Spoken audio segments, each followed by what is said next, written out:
Sejam bem-vindos a mais um episódio do NinaliCast. E hoje eu estou com uma convidada muito especial, a doutora Tânia Sá. Bem-vinda! Ai, prazer muito grande estar aqui com você, estreando meu primeiro momento de projeto profissional hoje. Estou saindo de umas férias profundas. Isso aí. Mas vou começar o ano com o pé direito aqui do seu Não lado. é? Com Isso certeza. Aí, vai ser maravilhoso. Vou apresentar a nossa convidada de hoje. A doutora Tânia Sá, ela é advogada sócia do escritório BCH Advogados Associados, atuante na advocacia artesanal e humanizada desde 2005, membro do IBTFAM, é pós-graduada em Direito das Famílias e Sucessões, ela é mentora de mulheres, bacharéis e advogadas. Desde o ano de 2021, é uma das gestoras do Somos Empreendedoras, associação sem fins lucrativos composta por mais de 300 empresárias com negócios em Niterói, Rio de Janeiro, São Paulo e Portugal. Ela também é membro da ABA Niterói e da Comissão de Direito da Família e palestrante também. Palestrante. Falando pelo mundo. E aí, vamos lá, me conta um pouquinho como é que foi a sua trajetória, sua infância, sua formação familiar. Eu sou filha de um militar muito severo, que vinha de um casamento destruído, e com 2 filhos, e que conhece a minha mãe em Brasília, e faz a minha mãe sair de Brasília, vir para o Rio de Janeiro para acompanhá-la, como militar da Marinha do Brasil. E aí ela recomeça a vida aqui, já fazendo tudo o que eu falo para nenhuma mulher fazer, largando a sua carreira para assumir essa família. E aí veio meu irmão, e a gente começa a vida familiar seguindo aí, né, a área militar, e sempre acompanhando meu pai. Militar viaja muito, e a gente viaja muito, e a gente foi tendo esse crescimento. E aí eu fui observando a mulher forte que minha mãe era, ao lado de um homem bastante rígido por conta da sua própria profissão. E aí eu dei um bom trabalho assim para ele, né? Ao mesmo tempo que ele era um homem muito rígido, era muito opositora. Então fui a adolescente mais problemática que eu acho que ele pôde perceber.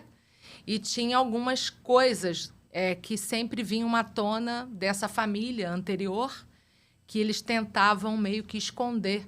E aí a minha oposição e a minha curiosidade faziam com que eu quisesse saber desses conflitos familiares sempre. Então, eu sempre digo que a vida conduz a gente para onde a gente vai terminar a vida, entendeu? Desde cedo.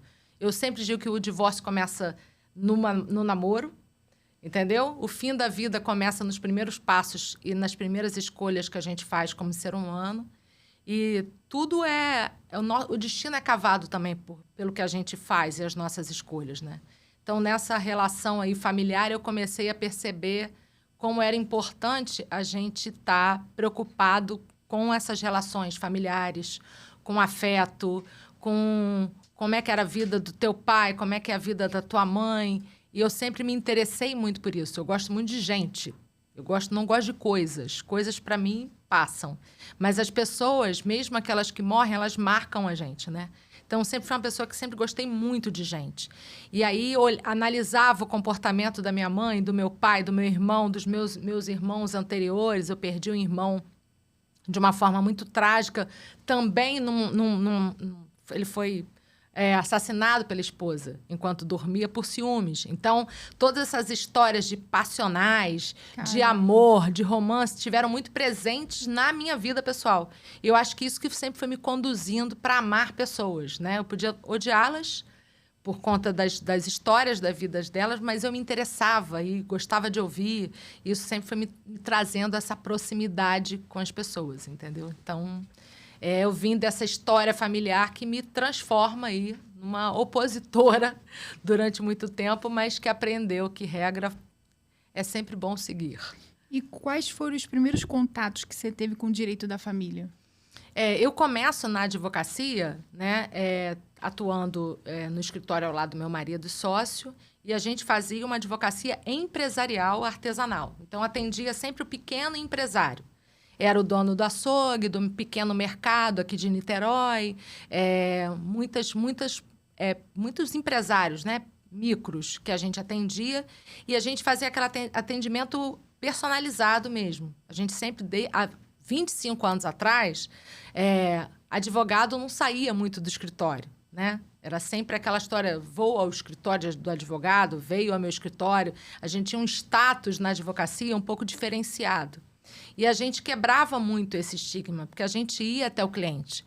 Então, eu lembro várias visitas que a gente fazia no negócio em loco e observava como é que o cliente estava sendo atendido pelo funcionário daquela empresa. E antigamente, na época que eu me formei e a gente se formou, era direito comercial, não era direito empresarial, a gente tinha ali as empresas muito familiares. Sempre um homem com 99% das cotas, a mulher com 1% das cotas. Aí depois os filhos iam crescendo, eles iam fazendo o remanejamento das cotas da sociedade. E um belo dia, normalmente, esse empresário se cansava desse casamento e aí achava que era chegar no escritório e falar assim, olha, Bruno e Tânia, estou me separando, entendeu? Vou ficar com a empresa totalmente para mim... E a mulher, eu quero fazer isso, aquilo. E eu falava, acho que não vai ser muito bem assim. A gente vai ter que estudar porque você vai quebrar a sua empresa. Porque essa mulher já atuava como gerente, ou os filhos já estavam também na empresa. E ia se misturando aquele papel dos sócios da empresa com o papel dos sócios da vida doméstica e comum. E aí eu acabei ajudando a dirimir esses conflitos dentro do escritório, dentro do empresariado, e acabei assumindo a banca de direito de família, porque Bruna não tinha paciência nenhuma para lidar com isso, tinha que fazer a ação do divórcio, fazer os alimentos, usar modelos padrão, é muito fácil. Muita gente acha que atuar no direito de família é você fazer o copia e cola. A ação de alimentos é muito simples, você vai lá, pede os alimentos, o cara tem dinheiro, ele paga, não tem dinheiro, você executa, você fixa, só que não é assim. Né? A gente tem situações no direito de família que a gente precisa ter muito cuidado, porque nenhum cliente sai do seu escritório satisfeito, mesmo que ele tenha uma procedência na ação. Porque ele está ali sofrendo uma completa frustração. Ninguém entra num relacionamento para perder, para se separar, para dividir.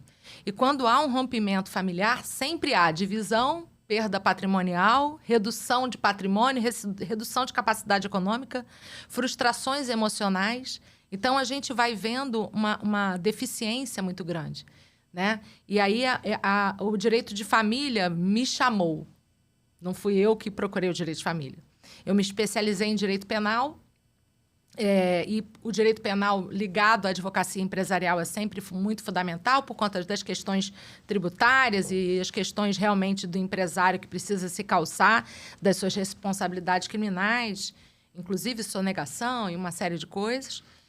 E aí o direito de família acabou me abraçando dentro do escritório, porque alguém tinha que fazer e a gente, começo de carreira, a gente não escolhe muito cliente, né? A gente faz o que tem que fazer. Não dá para se especializar em tudo, porque as contas chegam para todo mundo. E aí eu fui crescendo ali. E aquelas mulheres que eu atendia naquele acordo, entendeu? Eu falava assim, pô, mas o advogado do seu marido fez um acordo melhor para você do que o advogado ou a advogada que eu contratei. Alguma coisa está errada. E aí essas mulheres começaram a me indicar para suas amigas. E eu fui assumindo essa banca e quando eu vi, eu estava só fazendo praticamente administração do escritório e direito de família. Poxa, que legal. Muito interessante. E aí a gente vai levando, né? Nossa, muito bom. E você pode me falar um pouco dos desafios que você encontrou, né, na sua adolescência em relação ao direito de família, como a separação dos pais e divisão de bens? A gente sempre... Acho que por conta desse primeiro casamento dos meus pais, na adolescência, e por ser muito curiosa e muito opositora às situações, eu sempre queria saber o que estava acontecendo na família. E a gente vê uma evolução das famílias em vários aspectos, as mudanças dos comportamentos familiares, né? Antigamente, você tinha uns filhos menores completamente super protegidos de situações de violência, de situações de brigas de casais. Muito casal nunca discutiu na frente dos filhos, que eu acho muito interessante, mas talvez não tão fácil de gerir quando essas crianças chegam na adolescência. Então, a gente tem que, eu acho que, trabalhar com a realidade. Então, como a minha mãe era uma pessoa com uma professora de ensino infantil que abre mão da própria carreira para cuidar dos filhos, da família, e tinha que receber os seus enteados em casa. Eu não lembro, assim, do meu pai visitando os meus irmãos, filhos dele do primeiro casamento. Eu lembro da minha irmã chegando na minha casa, ela bem mais velha do que eu, ela tinha 19, 20 anos, eu tinha 5. Então, assim, eu vi aquela mulher linda chegando em casa, que era minha irmã. Então, foi a primeira pessoa que eu idolatrei, né? A gente, dentro desse contexto feminino, a gente procura mulheres que nos moldem, né? O meu primeiro modelo de mulher bela era minha irmã, né? Então, assim, por mais que fosse a irmã de um casamento anterior da minha mãe, a minha mãe foi aquela madrasta que ela não se metia nos conflitos daquela família, aquela família não me pertence, mas vocês têm que ter afeto, respeito e carinho com os irmãos de vocês. Então, que legal, a vida foi passando e a gente foi aprendendo a importância do afeto, apesar das circunstâncias. É na família que a gente vive os melhores e os piores momentos da vida. Isso era uma coisa que a minha mãe sempre trazia. Olha, o seu pai tem essa situação para resolver, você tem irmãos, você tem responsabilidade com eles, você tem que ter respeito, você não tem que ter divisão. E aí a gente vai observando isso. Na adolescência, eu tenho o pai e mãe casados até hoje. Então, apesar de ele vir de um outro casamento, ele tem mais de 50 anos de casados com a minha mãe. Então, eu sempre vi aquele casamento sólido. E na adolescência, eu vi os conflitos das minhas amigas, dos meus amigos, com rompimentos de casamento. E eu observo isso tanto no escritório, quanto eu observava isso lá no passado. Eu via as pessoas perdidas. Nossa, eu nunca vi o meu pai e minha mãe brigarem e aí eles pediram um divórcio. Isso é muito comum. Aí você tira o chão daquele adolescente numa fase onde ele quer ir para o mundo, ele quer descobrir a vida, ele não quer estar do lado do pai e da mãe, necessariamente nas descobertas, nas aventuras do que todo mundo passa na adolescência, mas eu quero saber para onde eu vou voltar, eu quero pai e mãe. Entendeu? Por mais rebelde que eu seja, por mais aventureiro e por mais busca de conhecimento desse mundo que eu estou começando a poder andar sozinha, eu quero saber da certeza do pai e mãe. E aí você esconde a sua história familiar dessa criança, que é um adolescente que se quebra. E aonde é mais difícil. Ele não tinha nem ideia que tinha algum problema. Exatamente. Então, acho que assim, o que a gente precisa estar sempre falando para as famílias, eu sempre, quando eu faço o primeiro atendimento do casal que vai se divorciar, a minha maior dificuldade de lidar com os pais não é na guarda do filho antes dos 5 anos. E eu sempre escutei muitas mulheres assim, eu não vou me separar, vou espelhar os meus filhos crescerem. Aí eu pergunto assim, crescer até quando? Porque se você transformar o seu filho numa criança que vive numa redoma de vida perfeita, entendeu? De foto de Facebook, de comercial de margarina. E na adolescência, quando o cara vou me preparar para o pré-vestibular, vou começar a decidir o que eu quero fazer na minha vida, e você fala, agora você já está grande. Né? Grande, entre aspas. E eu vou me separar do seu pai. É uma das fases mais difíceis, a adolescência. Você tira o chão dessa criança e você nunca demonstrou para ele. Algumas crianças, alguns adolescentes que viram os seus pais brigarem a vida inteira, dão um alívio, assim, sabe? Porque o caos é tão infernal dentro de casa que separados ele é mais feliz. Então, cada família tem uma história. Cada caso, efetivamente, é um caso dentro do direito de família. E por isso que as pessoas falam assim, é muito fácil trabalhar com direito de família, é tudo muito padrão. Eu falei, você hoje nem precisa contar muita história do casal com o fim da culpa, né, do divórcio. Não importa quem é o culpado, quem traiu, quem não traiu, quem cometeu um ato que levasse ao divórcio, ao fim do casamento. Você não precisa ficar ali dizendo os pormenores da vida conjugal. E aí, eu acho que o adolescente sofre muito com isso. E a gente tem que entender, nesse papel de guarda, de pensão alimentícia, eu acho que a gente tem que ser honesto. E lembrar que a próxima família pode ser até melhor, mas aquela ainda é sua, entendeu? Então, tem algumas coisas que a gente precisa ir estabelecendo já no início do casamento. E é por isso que eu falo que o divórcio começa no namoro. Porque a mentalidade e as escolhas que você faz lá no namoro, no início do casamento, e que vão transformar o seu divórcio no inferno ou só num fim de um contrato, porque a família continua. Baseado na sua experiência, que conselhos você daria para quem está namorando para evitar divórcio?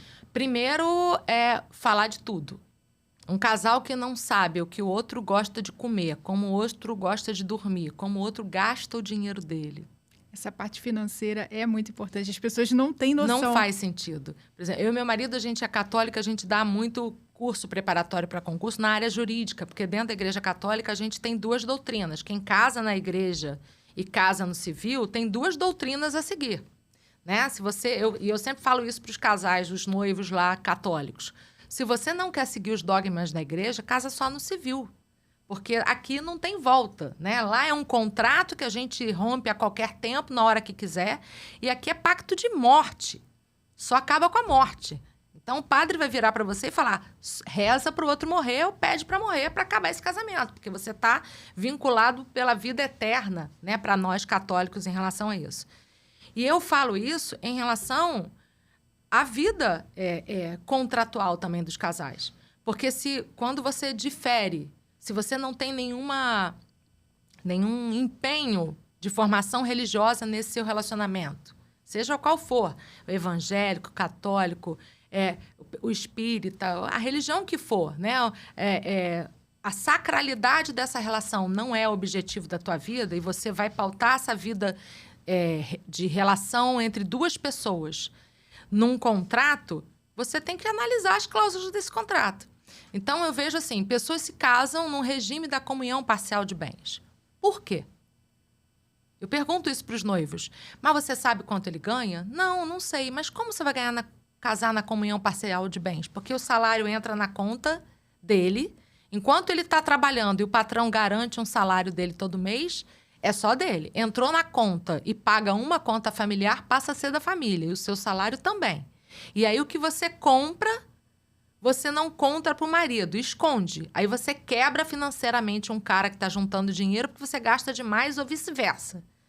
Enquanto essa mulher está focada no investimento, você está gastando dinheiro com vários jogos de videogame e passa o sábado todo jogando videogame. Antigamente o problema era futebol, tá? Para os casamentos. Agora eu vejo que o problema são os videogames. Os homens chegam em casa na sexta-feira à noite, jogam videogame até de madrugada, não tem relação sexual. Aí, no sábado, ele acorda de manhã, não de manhã.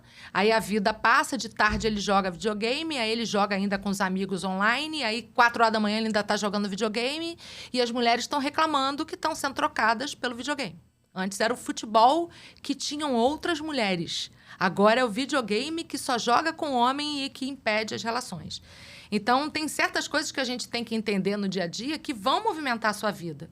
Como é que alguém casa com outra pessoa, vira sócia numa comunhão parcial de bens, tudo que eu construí daqui para frente passa a ser nosso, e eu não sei como essa pessoa vai gerenciar o dinheiro que é nosso.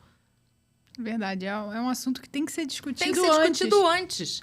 Se você não consegue falar de dinheiro com alguém, porque você acha que alguém vai pensar que você é só interesseiro, você fala assim, então faz em separação total de bens. Que aí você bota um no nome do outro, faz um contrato de compra e venda dizendo qual é a parte de cada um e separa o amor do dinheiro. Porque se você não consegue falar de dinheiro, não dá para casar na comunhão universal de bens. Então, dinheiro é um fator, assim, bem... Sempre é o complicador. Para divórcio. Sempre é, sempre é. E a gente chama isso atenção lá onde você está namorando. Sou pão duro. Não gosto de restaurante caro. Entendeu? Eu economizo, porque eu penso na família. Eu acho que tem um caso lá no escritório que é atípico. Ele foi meu estagiário de direito, pão duro. Mas sabe aquela pessoa pão dura mesmo? Tudo é pautado no dinheiro e pão duro, não pode gastar. Ele economizava lápis. O lápis lá do escritório quebrava. Coisa boba, gente, mas era assim. Quebrou o lápis. Alguém quebrou o lápis. Ele pegava, a gente jogava no lixo. Ele pegava do lixo aquele cotoquinho, apontava a metade do lápis, falava, não compro o lápis. Para que comprar lápis? Eu pego lá do escritório. Então, esse é o tipo de homem que estava se preparando para casar com a mulher, que já estava com, sei lá, uma dívida de cartão de crédito enorme e não conseguia fazer o parcelamento do vestido porque tinha que usar o cartão do noivo, porque ela não tinha mais crédito. E aí ele, será que você consegue negociar essa dívida aqui para mim, para minha noiva? Eu falei, você vai casar com ela? Não vai rolar esse casamento. Não dura. Não dura, porque ou você não modifica ninguém e você não vai se modificar. Você tem que pensar se isso vai dar certo, porque não é uma questão só sexual, não é uma questão só de amor, não é uma questão só de afeto. O dia a dia completo. O que destrói os casamentos é a toalha fora da cama, é a flatulência de todo mundo, entendeu? É o cheiro do banheiro, é o jeito como a pessoa come, é o jeito como ela larga o prato na mesa, é o jeito como ela trata o filho, é o jeito como ela trata a mãe. Eu falo que quer conhecer o seu marido ou a sua mulher? Frequenta um pouco a casa do seu sogro e da sua sogra e vê as reclamações que o sogro e a sogra falam dos seus futuros candidatos. Primeiro que eu não acredito que alguém que não seja um bom filho, uma boa filha, seja um bom marido, uma boa esposa. Não acredito nisso. Famílias conflituosas hoje existem muito. Então, se você tem uma família estruturada e você vem de uma família super afetuosa e aí você tende a atrair pessoas que são carentes de afeto. Não necessariamente você é carente daquela pessoa ou percebe isso nesse início de relacionamento. Aí a pessoa começa a se relacionar com você e vai para aquela família e adota a família como dela, porque ela não tem isso em casa. Então, ela não está apaixonada por você. Ela está apaixonada pela família que ela pode ter, com certeza, isso casando acontece com você. Então, ela ama a pessoa que é carente afetivamente de uma estrutura familiar, ela ama o sogro, a sogra, a irmã. Ela vai para a tua casa e, em vez de ela namorar, ela fica com o pai, com o sogro vendo futebol, entendeu? Ele vai para a cozinha. Aí você tem que começar... E as pessoas... Cara, mas isso é lindo, Tânia. Eu falei, não, as histórias de amor são lindas porque elas começam lindas. Mas nem toda história de amor termina como a Disney impõe. Muito pelo contrário. Termina lá no escritório com afrontas absurdas. Com acusações das mais pejorativas e tristes que a gente possa imaginar. Então, a gente tem que entender que dentro dessas relações, a gente tem que falar de tudo. Como é que eu vou dividir a cama com alguém todos os dias da minha vida se eu não sei o que ela gosta de comer? E eu não sei, nem disse para ela se gosta de cozinhar ou não. Eu não digo se gosta de ter filho ou não. Os casais não conversam. Então, isso de filho eu acho, assim, surreal. Porque tem casal que casa e um quer ter filho e o outro não. Como é que vai dar certo isso? E como casa? Não se falou disso? E é por algo isso assim que que eu é tão- gosto tanto do curso de noivos, entendeu? Que a Igreja Católica faz. Porque ela começa a fazer esse tipo de questionamento. Porque eu falei, gente, como é que você vai casar com alguém que você não conhece? Entendeu? Então, a gente tem que pensar nisso, né? E assim, é muito interessante que você é advogado de família, mas realmente você falou que o seu escritório é humanizado, você se importa muito com a família. E não sim com um contrato ali que está sendo feito, desfeito. Porque não adianta, porque as pessoas, a tendência no Brasil, o contrato é algo que é pouco usado, né? A gente não lê contrato para nada. Não lê contrato. Eu acho que a única pessoa que não pode ler contrato, não precisa ler contrato numa relação de consumo é advogado, porque ele vai dar um jeito, se ele é o consumidor, que ele vai dar um jeito de discutir depois. Contrato de adesão não adianta discutir. Então, você também não precisa ler e compra tendo ciência disso, porque vai ser aplicada a lei. No contrato de casamento é a mesma coisa. Se você não analisar as cláusulas do contrato de casamento que você vai fazer, do pacto antinupcial ou das relações contratuais verbais que você vai tratar com aquele noivo, ou com aquela noiva, com aquele companheiro ou com aquela companheira, você está dizendo que a lei vai ser imposta e vai fazer tudo. Então, você não discute isso, você não fala com a pessoa sobre como vai ser o dia a dia. Quem vai pagar o quê? Como é que funcionam as coisas, né? Então, a gente tem que estar pensando nisso. A gente tem que entender que a família é o elo da sociedade. Se a sociedade está destruída, é porque a família está indo... só piora, entendeu? E as composições familiares mudaram muito. Antes era pai, mãe, filho, 2 filhos, 3 filhos. Eram 6, depois passou para 4, 3, 2, 1. Agora os casais não têm mais filho, tem cachorro. Aí as disputas familiares mudaram também, né? Porque hoje a gente se discute guarda de filho, mas se discute também quem vai ter custódia de pet. Isso tudo vai parar na vara de família. E aí a gente acha que trabalhar nesse mundo é só falar de contrato. Não adianta que as pessoas não fazem um contrato para o básico. E aí o casamento é muito pautado no amor, na paixão, né? As pessoas casam e vão morar juntas, que é o pior, né? Hoje, para mim. Eu falo que se você está na dúvida, casa. Que para o advogado, entendeu? É muito mais fácil o casamento para desfazer. Por quê? O casamento está lá, sacramentado. Se não fez um pacto pré-nupcial estabelecendo como vai se dar no divórcio, você tem a regra legal. Tá tudo estipulado. Não preciso ter vontade de me separar, não tem mais culpa.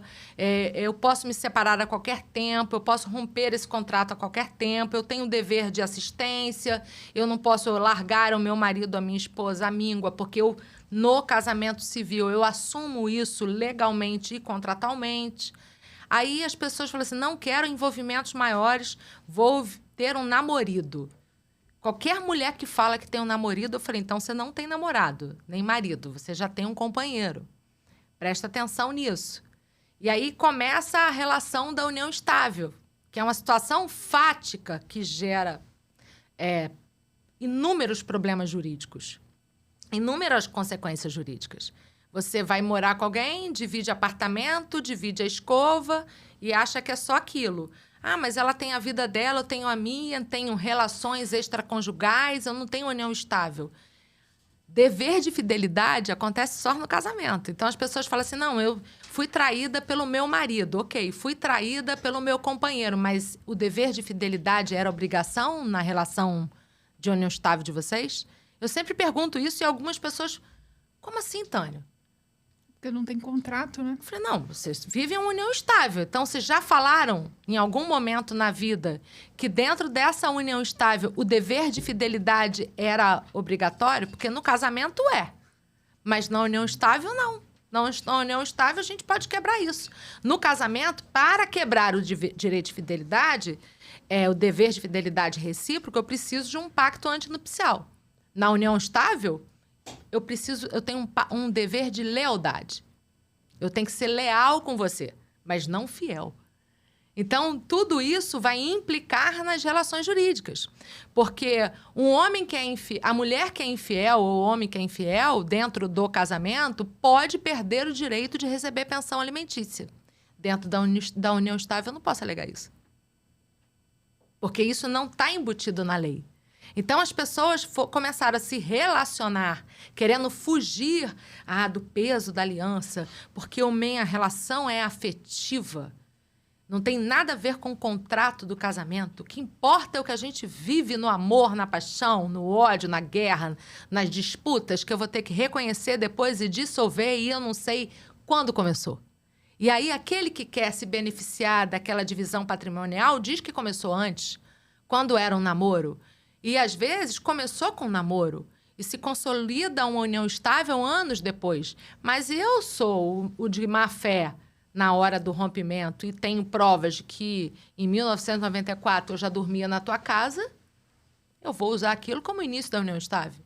E como é que comprova isso? Aí vira uma grande disputa de 3, 4 anos, probatória, e aí você abre a sua vida e todo mundo sabe da tua vida. E ninguém pensa nisso. E pouca gente fala disso. As pessoas gostam de falar de direito de família e falar assim, não, a união estável é isso. Eu não preciso dizer o que é a união estável. Tá na lei, entendeu? Tá no Google. Só consultar. Tem lá os requisitos para a composição da união estável. O que é o casamento? Isso não adianta falar isso para mim. Eu sempre fujo dessa discussão, porque eu posso escrever, você pode ler, pode procurar, mas você tem que entender o que a relação do casamento traz para a sua vida, o que uma relação afetuosa, que você viaja, que você paga as contas das pessoas, né? É diferente das relações onde um homem casado tem uma mulher que ele banca, né? Conscientemente, essa mulher é conscientemente bancada, ela é amante que é bancada, tem uma relação jurídica para isso. Ali a gente descaracteriza a união estável, né? Tem as relações abusivas, mulheres hoje viúvas, a gente vê muito isso, e eu falo muito. As mulheres que passarem em concurso público, eu acho que a emancipação feminina, principalmente na advocacia, veio muito pelo concurso público, né? E nas outras áreas também. E aí, por eu sempre atuar ali na área acadêmica, eu sempre tive... A minha clientela veio muito, assim, do concurso público, de mulheres que eram dali. Aí elas ficam viúvas, têm filhos, aí estão com 55 anos, bem financeiramente estáveis, com patrimônio, filhos casados ou filhos já crescidos, aí encontra o garotão. A família enlouquece, porque acha que vai dividir o patrimônio. Aí ela chega para mim e fala assim, Tânia, eu preciso fazer um contrato antinupcial ou um contrato aí de convivência, de divisão de patrimônio, porque a família está questionando e eu quero fazer e eu não quero que ele seja meu herdeiro. Eu falei, então vamos trabalhar de outra forma, vamos fazer... Porque o fato de você casar em separação total de bens não tira a qualidade de herdeiro. O direito sucessório, existem várias regras aplicáveis que diferem das relações familiares. Então, quando você casa com alguém com separação total de bens, a mulher emancipada financeiramente, que casa com um garotão na separação total de bens, ele vai ser o concorrente dos seus filhos na herança. É isso que diz o direito das sucessões. E aí, você acha que é tudo simples. E aí você olhou no Google, o Google vai falar assim, separação total de bens. Os bens não se comunicam e você está livre disso. Mas ele não completa em relação à sucessão. Então, tudo a gente tem que ter um especialista para falar. Então, conselho, vai casar, contrata um advogado de família. Especialista.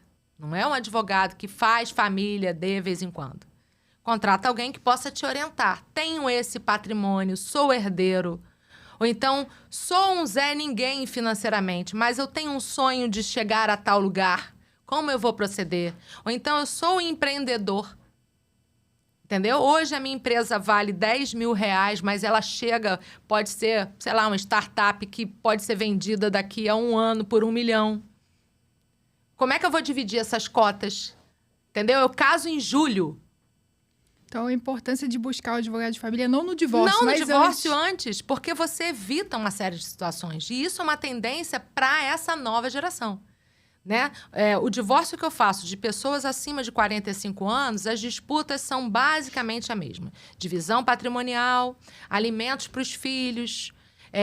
as mulheres reclamam da mesma coisa, não existia um pai presente, era só um pai provedor que não dividia as tarefas de casa.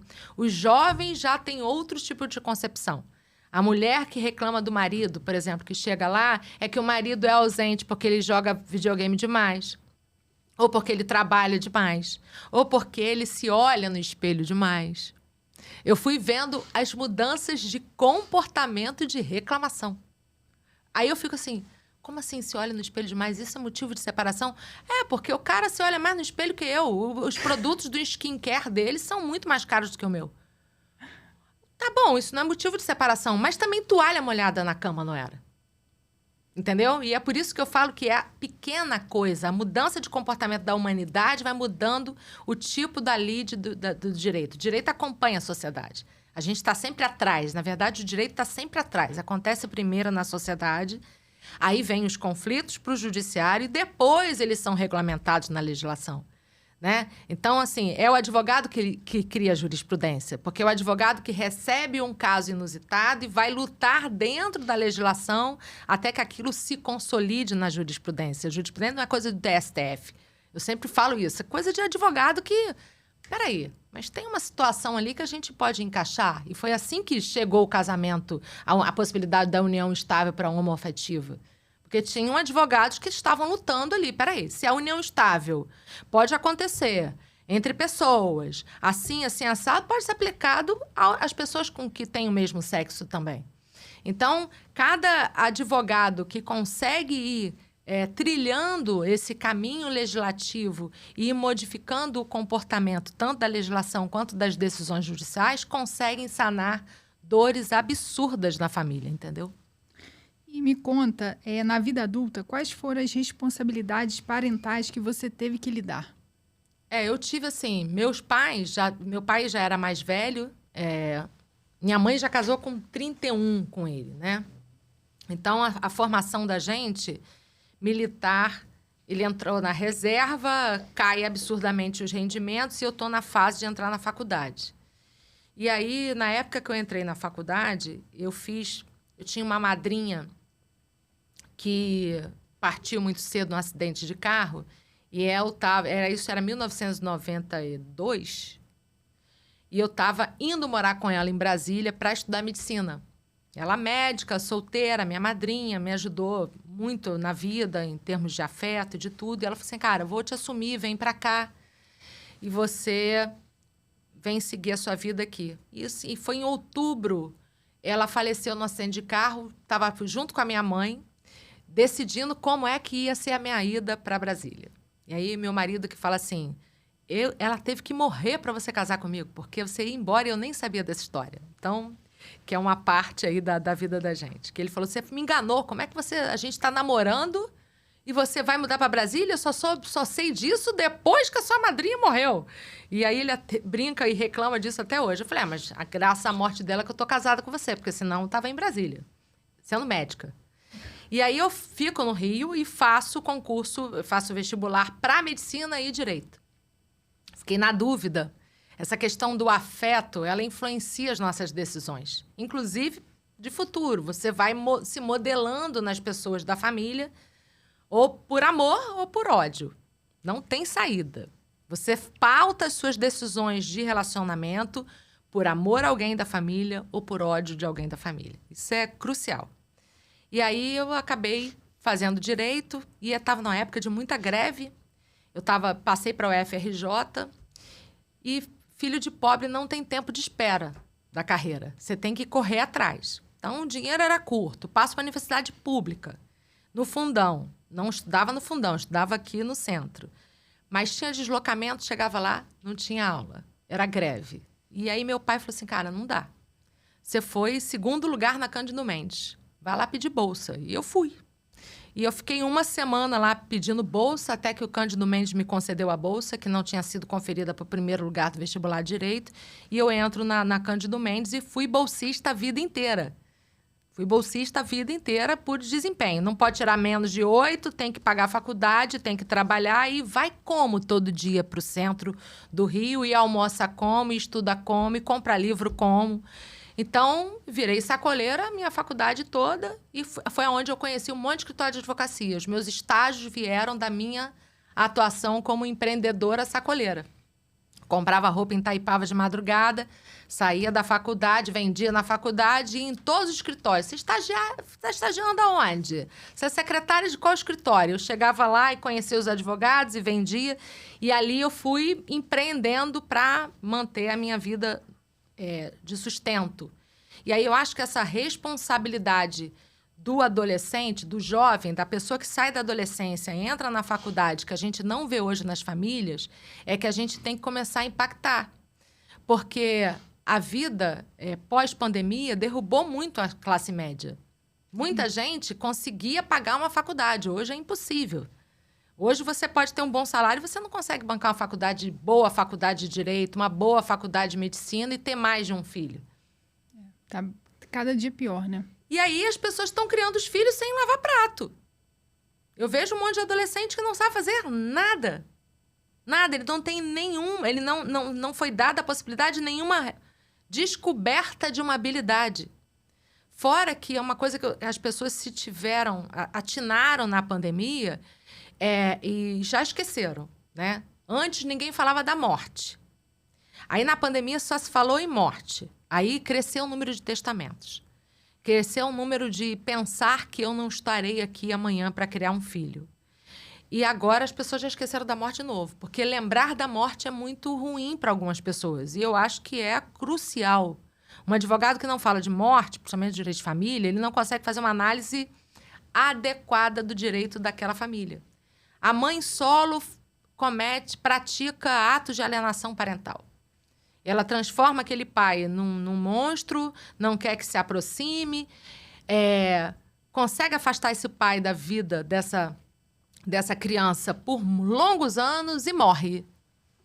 E aí ela esqueceu que a lei mudou, que a guarda é compartilhada e que se esse pai afastado não desistir da guarda dessa criança, para essa criança, sei lá, ficar com um avô, uma avó, um padrasto, que seja, ele briga pela guarda e tem a guarda daquele homem. Aí vem uma criança de 10, 12, 5, 8, 16 anos que vai morar com um desconhecido com respaldo legal. Ela não faz um testamento. Ela se preocupa em destruir a paternidade de alguém e esquece de que tem deveres que são inerentes e legais. Então, são pequenas coisas que a gente tem que pensar nas relações, entendeu? Tem um filho, sei lá, numa tentativa de conseguir uma boa pensão e engravido de um cara e esquece de ver essa realidade hoje, que a pensão alimentícia não é concedida para qualquer um, de qualquer maneira. Não tem mais aquele critério. Para menor, sim, mas e depois? 18 anos, quem está com 18 anos no mercado de trabalho?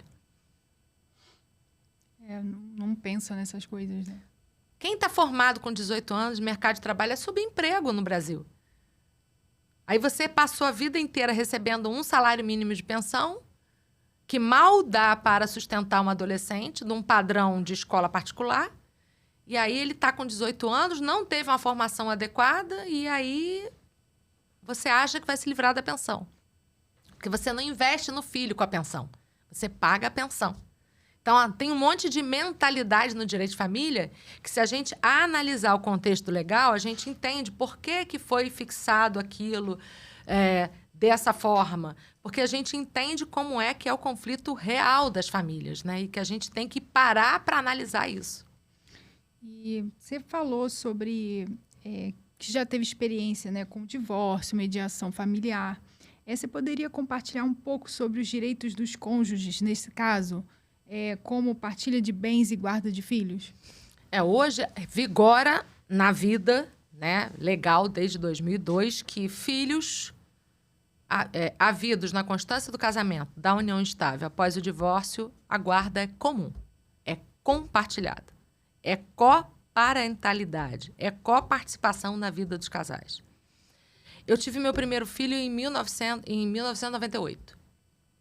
Não existia guarda compartilhada.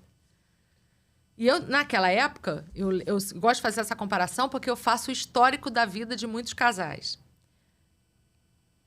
As mães cuidavam dos filhos, os pais ainda trabalhavam e a relação familiar do pai era ainda muito distante. E eu lembro que na primeira semana que meu filho nasceu, minha sogra e minha mãe ficaram morando comigo e eu não aguentei, porque eram duas pessoas com posicionamentos completamente extremos. Um era muito rígido, eu tinha que ferver até a água filtrada para dar banho na criança, e a outra falava assim, nem vou dizer quem é, a outra falava assim, para quê? Essa criança vai morrer doente, porque tem que ter contato com bactéria. Então, você imagina você, primeiro filho, 24 anos, sozinha, com a sogra e a mãe dentro de casa, todo mundo dando pitacos completamente antagônicos. Eu surtei e falei assim, ou você tira as duas ou eu saio. E aí ele mandou minha mãe embora, mandou minha sogra embora e a gente seguiu ali. E aí eu não dava conta daquilo, a gente tinha empregada, tinha uma estrutura legal, mas eu não dava conta e quando ele chegava em casa, não, eu quero dar banho no meu filho todo dia no chuveiro. E aí um monte de gente falava assim pra mim, mas ele vai deixar a criança cair. Eu falei, mas é filho dele, ele vai deixar cair? Na minha cabeça aquilo não era, porque por mais que eu tivesse um pai rígido, eu tinha um pai presente. E aí, mas eu tendia ainda com a mentalidade daquela mãe, da guarda unilateral no divórcio, o filho fica com a mãe. Eu sempre questionava muito os comportamentos do meu marido como pai. E minha mãe chamava muita atenção. Ela falava assim, filho, não é só seu não, tá? Vai ficando aí só de mãe e depois não reclama não. Porque depois quando vem o divórcio, porque ele era um péssimo pai porque você construiu um péssimo pai. A mulher tem a capacidade de construir um bom pai e um péssimo pai. Procura o bom caminho. E era uma coisa que ela sempre me falava. E aí o tempo foi passando. Aí quando veio todos os projetos de lei da guarda compartilhada e todos os casos que já estavam passando no escritório, eu parei para olhar a guarda dos meus filhos na constância do casamento. Falei, gente, não vai funcionar a guarda compartilhada legal. Como é que a gente vai fazer? Não existe a guarda compartilhada na constância do casamento. Como é que isso vai funcionar? E aí eu já estava com o primeiro filho mais velho, que eu tenho uma diferença de muitos anos, né, entre os meus filhos. O meu primeiro filho tem 25, eu tenho uma de 15 e uma de 10. Então, eu fui fazendo filho a cada fase da vida. Então, eu digo que eu e Bruno, nós fomos uns pais do primeiro filho, outros pais do segundo, e somos pais muito melhores da Valentina, que é a mais nova. Porque a nossa relação conjugal, ela progrediu de acordo com a lei. Então, quando eu me vi estudando guarda compartilhada para botar nas petições, eu falei assim, mas a gente não faz isso lá em casa. Eu não divido isso com o Bruno. Gente, isso não vai dar certo. E eu comecei a combater a guarda compartilhada. E aí tinha um professor de Direito de Família, em uma das pós-graduações do BDFAM, ele falou assim, gente, é a mudança de mentalidade. Não tem como a mulher estar na rua, trabalhando e não dividir as tarefas de cuidado com os filhos. Por que só você sai do escritório às 5 horas da tarde? Eu lembro que foi um exemplo, não era para mim que ele estava falando, mas caiu como uma luva. Por que só você sai do escritório às 5 horas da tarde, larga o cliente para ir buscar o seu filho na escola, enquanto seu marido pode ficar no escritório até 9h30 da noite? Eu falei, por quê? Cheguei em casa e falei, olha, a partir de semana que vem, terça e quinta eu não posso buscar. Se vira. E aí a gente começou, por uma imposição de mudança de comportamento meu, profissional, a buscar pessoas para dividir essa situação. E aí veio uma situação pessoal nossa, de quebra financeira, que eu tive que ir trabalhar das 7 da manhã às 11 da noite, inclusive aos domingos, para sustentar a casa. E aí, quem é que teve que buscar na escola todo dia? Mas talvez, se eu não tivesse feito aquele movimento antes, ia gerar um conflito, ia gerar uma dificuldade. Então... já foi encarado com mais naturalidade. Com mais naturalidade. E a gente tem que entender que isso vai acontecer no divórcio. Então, hoje chega uma mulher para mim e fala assim, eu quero me separar. E aí eu pergunto, tá bom, como é que vai ser a guarda das crianças? Eu falei, depende, como é que é a guarda das crianças na constância do casamento? Aí eu te digo como é que vai ser. Porque não adianta você...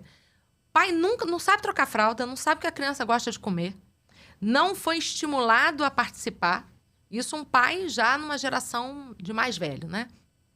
E aí, você separa, ele recebe uma sentença de divórcio, onde ele diz, o casal está divorciado no dia tal, né? Eles têm 2 filhos que ficarão na guarda compartilhada. Aí, sem nos textinhos, assim, que gostam. A guarda compartilhada é dividir todas as responsabilidades dos filhos, todos os poderes de decisão, tudo que foi em relação à proteção e cuidado da criança, os pais têm que decidir juntos. Esse é o texto. Muito lindo na teoria. Na prática, não funciona assim já naquele casamento. Porque o pai não sabe quem é o pediatra da criança, ele só paga. Ele não sabe se a criança gostava de futebol, ou é ele que levou para o futebol e impôs o futebol para aquela criança, para aquele menino. Ele não sabe se a filha gostava de balé ou foi a mãe que matricular no balé, porque são aquelas famílias que chegam no escritório e as pessoas não se conhecem, na verdade. Elas não sabem. Elas impõem, como pai, o que elas esperam da vida dela, expectam daquela criança e aquela criança tem que desenvolver. Aí, na adolescência, vira rebelde. Se o divórcio é antes, a mãe fala assim... os alimentos dessa criança, as crianças vão ficar residindo com a mãe. A convivência com o pai vai ser de 15 dias. O cara nunca abriu mão de um futebol aos domingos para ficar com a família. Você acha que de 15 dias ele vai pegar essa criança? Não vai. O cara passa o final de semana todo jogando videogame casado. Os filhos vão para o cinema com a mãe. Frequenta a casa dos avós. Aí, quando se divorcia, esse cara ou vai botar essa criança para jogar videogame, se ela topar, ou então não vai acontecer. Então, a guarda compartilhada e essas questões de divórcio, de direito dos cônjuges, está atrelada ao seu comportamento do casamento. A lei estabelece que a guarda é compartilhada. Agora, como que a gente impõe? Hoje a gente tem multa, é direito da criança e do pai e da mãe conviverem com os filhos. Mas como é que se aplica? Como é que faz multa para isso? Como é que eu consigo obrigar um pai a visitar um filho? A gente faz multa, a gente pede aplicação de multa, a gente pede aplicação de uma série de situações, mas isso resolve o problema da família? Necessariamente não. Cria-se outro. Cria mais conflito e mais rixa, entendeu? Nessas circunstâncias. E a partilha de bens, ela vai sempre influenciando isso. É sempre a discussão dos bens, aí com quem vai ficar as crianças, vai influenciar em quem vai ficar na posse dos imóveis. Antigamente, a gente, dentro do casamento, tem o direito real de habitação. Hoje, o direito real de habitação está mitigado, porque muita gente vive em união estável. E, necessariamente, às vezes, a gente não consegue, porque tem essa divisão de bens que financiados, e aí quem vai pagar isso? Então, não é só a divisão imobiliária ou dos móveis. Existem certas situações que os casais vivem hoje, divisão de FGTS, de direito de rescisão, de herança condicionada ou não, incomunicável ou não, a divisão das cotas da sociedade, dos frutos dela. Então, tem tanta coisa para se discutir que a gente tem que falar isso lá antes. Como sempre. Aí vale a pena, entendeu? As discussões. E a gente já está quase finalizando. Como é que você vê as novas configurações familiares, como famílias monoparentais, famílias homoafetivas e famílias reconstituídas? A gente hoje era só pai, mãe e filho, né? E sempre um pai, uma mãe e os filhos. E aí a gente veio com as famílias homoafetivas. Hoje, tanto o casamento homoafetivo quanto a união estável é amparada pela legislação brasileira e que também garante a adoção homoafetiva, que, por mais que eu seja uma mulher religiosa e católica, eu acho o máximo entre um ser humano abandonado ao léu ou criado por uma instituição de crianças abandonadas e ter uma família homoafetiva que aplique afeto real àquela criança e que eduque. Eu prefiro um homoafetivo educando uma criança, por mais que queiram impor, né, aos católicos toda e aos cristãos essa situação do preconceito.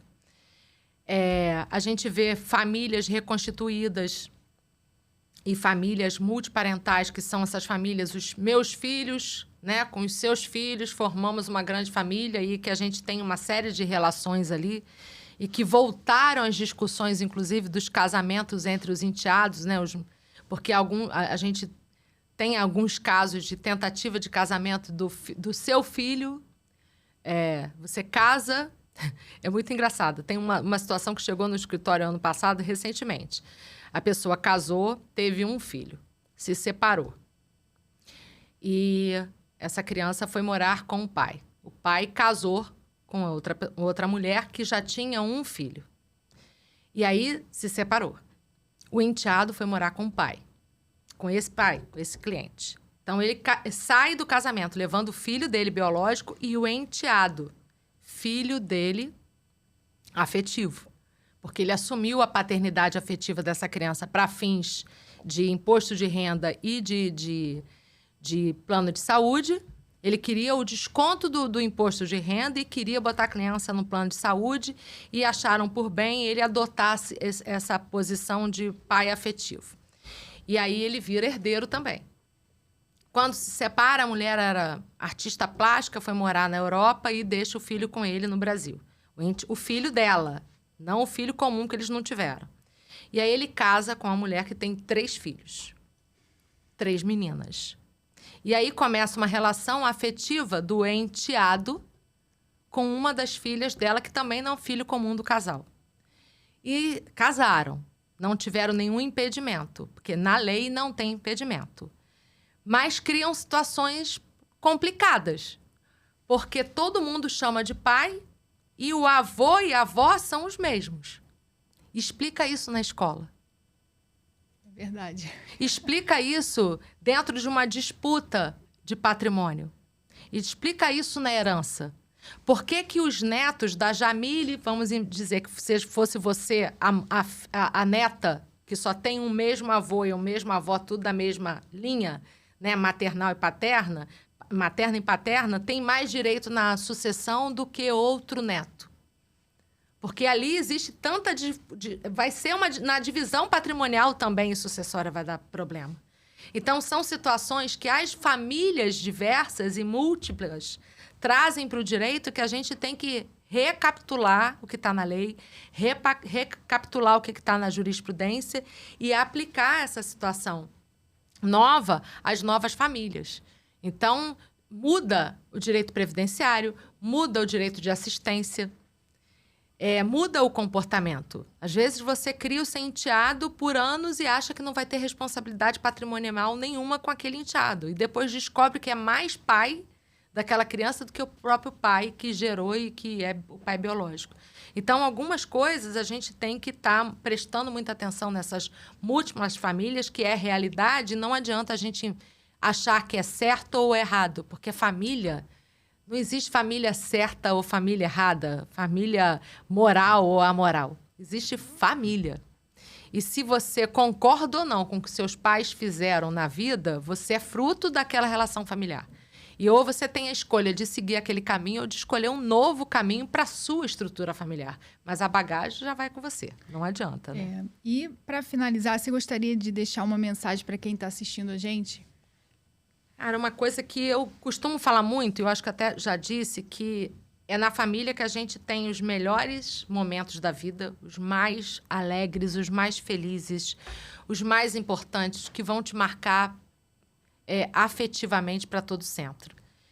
Então, gente, o importante é a gente valorizar a família, que é o seio fundamental de uma sociedade feliz e harmônica. Tânia, você também é mentora de mulheres, bacharéis e advogadas. Me fala um pouquinho como é que funciona a sua mentoria. Ela começou de forma muito orgânica, né? Mulheres que eu atendia, todas bacharéis em direito, que se separavam, não tinham nem a carteira do OAB e precisavam voltar ao mercado de trabalho porque elas não tinham condição de receber pensão alimentícia, porque elas têm profissão. Eu sou bacharel em direito, eu tenho a profissão, só não exerço. Então, essa pensão alimentícia para essas mulheres, às vezes, era provisória, tempo suficiente para tirar a carteira do AB ou para fazer um concurso, às vezes, até de nível médio, né, dentro da área jurídica, porque era o único conhecimento que essas mulheres tinham. E muitas precisavam voltar a advogar. Eu até tenho a carteira do AB, mas como é que eu faço para advogar? O que é processo eletrônico? O que é token? Como é que eu assino petição agora? E o direito todo mudou também. Todo mudou. Então, tudo foi transformado. E aí, eu fui atender essas mulheres e falar assim, Tânia, pelo amor de Deus, me dá um estágio, eu preciso trabalhar. E aí, eu comecei a mentorar algumas mulheres bacharéis em direito para recolocá-las no mercado de trabalho. Nossa, que legal. Para que elas continuassem a vida, entendeu? Que era o que eu mais sabia ensinar. Né? Porque aí a mentoria vem daquilo que você sabe viver.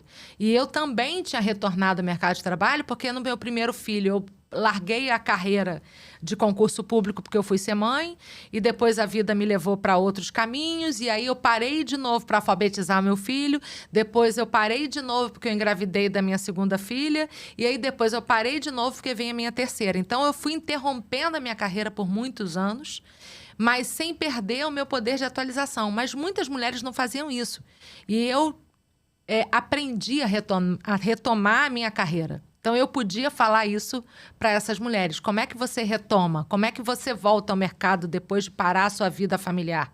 O que a gente não deve fazer, né, para desistir da possibilidade de seguir a carreira de direito? Um advogado tem vida longa. Enquanto ele não tiver senil, ele está advogando. Então, a gente tem essa vantagem de ter uma profissão que ultrapassa a barreira da etariedade, do tempo, né? Então, a gente tem que acreditar que essa emancipação dessa mulher pós-divórcio pode vir, principalmente de uma mulher advogada, com atualização, com retorno e com bom apoio, né? Então, eu venho mentorando mulheres aí, algumas mulheres voltaram ao mercado de trabalho, já são 50 mentoradas desde pós-pandemia. Estou lançando mentoria aí a partir de maio. Quem quiser, só me procurar lá no Instagram. E qual é o seu Instagram? Como é que as pessoas te acham? Me acham no Instagram, no Tânia Sá Advogada, né, onde eu compartilho lá um pouco da minha vida e das questões familiares também.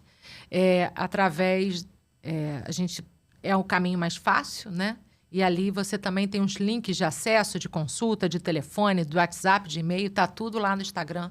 É o caminho mais fácil hoje para me achar. Tânia, ó, muito obrigado pelo Obrigada a convite. você. A gente tem que marcar um episódio 2, porque tem muito muito papo, assunto, muito né? assunto. Tem muita história no direito de E família. esse assunto é assim, interessa a todo mundo tem uma família, né? E tem muito tema interessantíssimo, ainda mais com a mudança, né, da sociedade. Se não tem uma família, é de alguma família, né? Então, tem que E falar eu disso, achei é o muito nosso interessante cotidiano. dessa questão do direito à família já no casamento, antes do divórcio.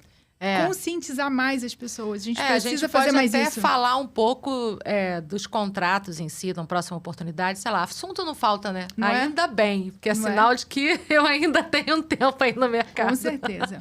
Ó, para quem assistiu o episódio até agora, tira um print e marca a gente.